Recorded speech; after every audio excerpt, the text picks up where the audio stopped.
Good morning सांग मैंने जय जगन्नाथ। आज थिला रविवार तो सकाल टे बास्केट मैच देखिकी टे ग्राउंड रे पड़ेलु लैब सेठू आसला पर आज गोटे नुआ रेसिपी बनइबो। कौन कहले बनइबो पनीर ठेचा। ठेचा पई तो कौन करी सेटा आगू कहबी किंतु से पनीर ठेचा बनया पूर्व आज टिके मते कुछ हेल्दी बनया को इच्छा हला। तो आज मु आपन सहित शेयर करछि आपणकर favourite mix fruit seed laddu. एटा झियो मान हार्मोनल इम्बालांस कि सेमित भी आपड़ जदि डाएट रे अच्छे तो आपण बहुत भल। तापाई नहीं जी देसी गुआ घी टिके से पकईदे गुड़ कहीं कहले चीनी अवॉइड करार अच्छे ना। तो गुड़ पकई सारा पर बास्नारू ही आपन को लगे कि कौन गोटे पिठा पिठा बनुच किंतु नाई लड्डू भी एमती ही बने। तो आपड़ टे मो भाया अल्प घी नहीं कि एक्सपेरिमेंटल बेसिस रे करूथली तो फास्ट फास्ट कम नहीं मु तो 3 चामच खंडे नहीं मु कौन तक कहते गुड़ देन से पकई देछि खजरा। खजरार मु मंजी काटि पेटे गछ उठिज ना बोपालो छुआ बेले शुणुना। हाँ से डर रे मु मंजी सब काटिदेली एमती टिके गुर गुर करदेली कलापर देखो से केड़े सुंदर नाली टुकु टुकु सादा बो हो गला।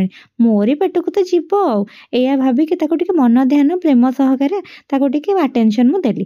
तापर से धीरे धीरे धीरे हे आसला बास्ना भी हे आसला। तापर एथरे जेते प्रकार मंजी गोटे मंजी सिना पेट को गले मोर गोटे फल हम किंतु एते मंजी गले तो बहुत टेस्टी फल हम या भाविकी sunflower seed watermelon seed flax seed chia seed केते प्रकार जो सीड बाहर सब मुझे पकईदेली।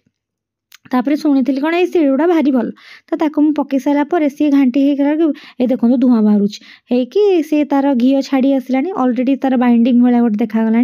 तापर मुझे देखिली कि रेडी रेडी हेले कौन हम बहुत जोर ताती फ्लेम सिना बंद करदेली लड्डू केमती बनइबी लो बापा। फिर भी माँ मंगला ना नहीं लड्डू बनया स्टार्ट कली खाइबापी तो लोभ आ कौन करी एपटे आ लाज कले हम तो से हाथ पोड़ी जाता फिर भी ताको टिके टिके टिके हाथ मारी फुंकी फुंकी की बनईदेली गोल गोल गुपचुप टाइप रो लड्डू माने छोट छोट छोट लड्डू बनइली। तापर भाविली टिके बड़ भी बनईदेवी एमती बड़ सान क्रम सजे सजे बनईदेली 10टी खंडे लड्डू। विश्वास करेनि बहुत टेस्टी होता पूरा राशि लड्डू भी बेसी टेस्टी होता। पछरे खाई कौची माँ एबे सांग सांग खाई नथली बहुत गरम थिला सेतिकी मन सारा पर एबे आमे आसी मेन कोर्स को एटा डेजर्ट ना कही पूरा मेन कोर्स को आसला बेले को भाविली कौन बटे बनइबी कही। हाँ ठेचा तो ठेचा दरकार कंचा लंका कहीं कहले ठेचाटा है महाराष्ट्र आड़े गोटे लंका चटनी करती ताकू ही ठेचा कहते। तो आमे भी आज तापाई बनई धनिया पत्र को कुन कुन करी काटी देछि रसुण चोपा छड़े देछि कंचा लंका को धोईकी मझिरू फाड़ कर देछि। तापर कड़ई न बसिले केमती हम कड़ई टिके सोरिष तेल पकईदेली गोटा जीरा टिके फुटेदेली। आपण तो ओडिया घर चलणी जानी और जीरा हूँ आमर बड़ मौसा ताकू न पकेले कौन हम जीरा मौसा को पकईदे तापर मु कौन कली ना रसुण अजा को डाकिली मु कहली आस तमें सहित दुख सुख हम तो रसुण को भी पकईदेली रसुण को पकई सारा तापर कौन करवा हाँ सी टिके हो आग खाली तो व्यस्त हाँ एतिकी सी टिके सटे हो सारापर से पकईदबा आम भजा बादाम जो भजा बादाम देखी आग मु भजा बादाम टाक आप पकईदेवे।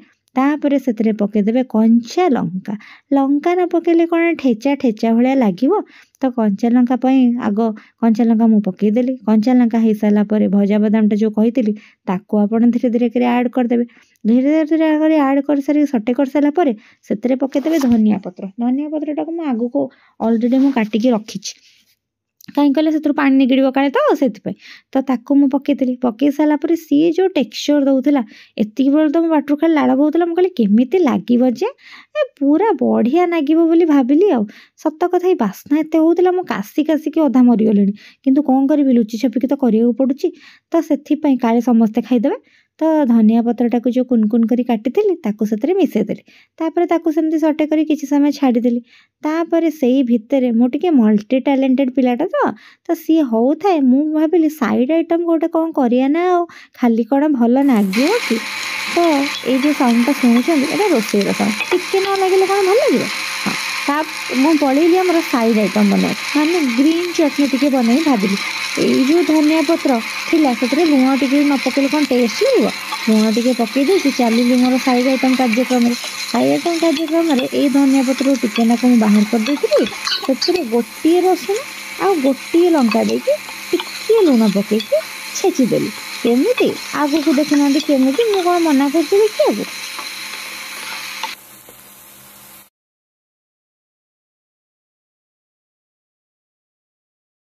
ଯେମିତି କହିଛି ସେମିତି କୁଟିବେ, ସେତିକି କୁଟିବେ, ବେଶୀ ହେଇଗଲେ ସେଠୁ ମୋତେ କହିବେନି। ତ ତାପରେ ତାକୁ ଦହିରେ ମୁଁ ପକେଇଦେଲି ସେ ଛେଚାଟାକୁ। ତାପରେ ତାକୁ ଏଇନେ ମୁଁ ଘୁର ଘୁର କରି ଘୁରେଇ ଦେବି, କାହିଁକି ନା ଖାଇଲା ବେଳକୁ ଟିକେ ଦବେଇକି ଖାଇବି ନା। ତ ଗୋଟିଏ ଲଙ୍କା, ଅଳ୍ପ ଧନିଆ ପତ୍ର, ଟିକେ ନାକୁ ଲୁଣ, ଗୋଟିଏ ରସୁଣ ଯେଉଁଟା ଥିଲା ତାକୁ ପକେଇକି ପୁରା ପେଷ୍ଟଟାକୁ ତାକୁ ଦହିରେ, ସଜ ଦହିରେ ଗୋଳେଇ ଦେବେ ଏମିତି, ତାକୁ ରଖିଦେବେ। ତାପରେ ଆମର ଯେଉଁ ଠେଚାର ଯେଉଁ ଚଟଣିଟା ବନିଥିଲା, ଚଟଣି ନୁହଁ ଯେଉଁ ଆପଣ ବାଦାମ, ରସୁଣ ସବୁ ପକେଇଥିଲେ, ସିଏ ଦେଖନ୍ତୁ ଏମିତି ଦେଖାଯାଉଥିବ, ଆଉ ଥଣ୍ଡା ବି ହେଇଗଲାଣି।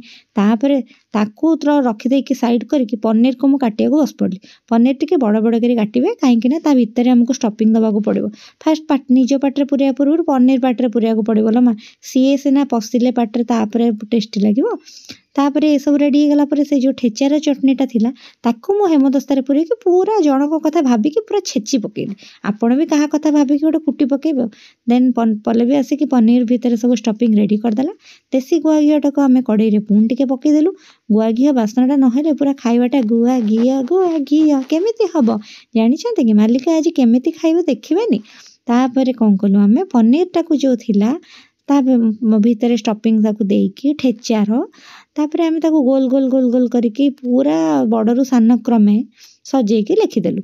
ତାପରେ ସେ ଘିଅରେ ଫୁରଫୁର ଫୁରଫୁର ଯେଉଁ ହେଲା, ତା ସାଉଣ୍ଡରେ ଆଉ ତା ବାସ୍ନାରେ ଏପଟେ ଆଉ ଲୋଭ କଣ୍ଟ୍ରୋଲ ହିଁ ହେଉନଥିଲା।